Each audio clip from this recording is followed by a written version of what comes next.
Today we are going to learn how to construct a triangle if we are given the length of the hypotenuse and one of its sides.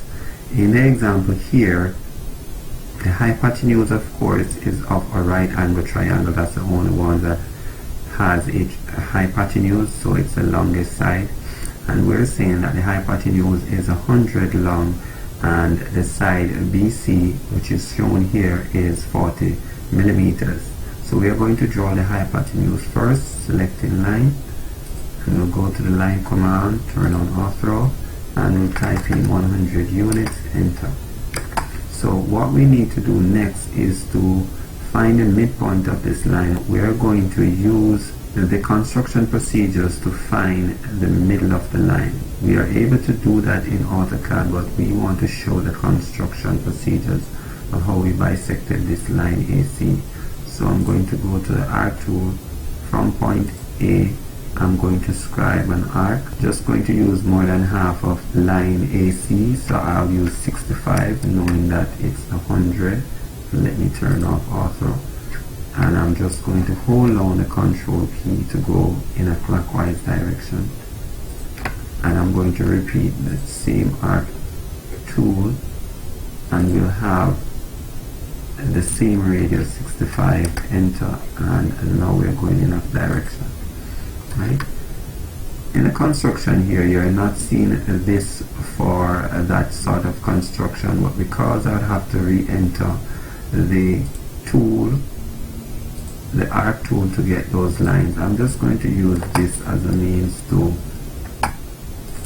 trim the middle section of the arc. So I'll go through the trim command and I'll use this and this line as an edge, and I'll just select both in between to get rid of them, and then I can select these lines and erase them. Right? Or we could just lengthen the line here, and we're able to lengthen, and also we could cut down the size based on how we want to present our drawing. So all we need now is a line between these two intersections, and if you notice, we should be snapping at the midpoint of this line. So the procedure is correct. Getting that, we're going to go to the circle tool, and we must select the radius. So this is the center of our circle. Notice what AutoCAD is asking for. It says specify center point. So we'll select the center point, and then we select the radius, which would be half of 100. All we need to do now is to scribe this arc, as the procedure says, from point C 40 millimeters away.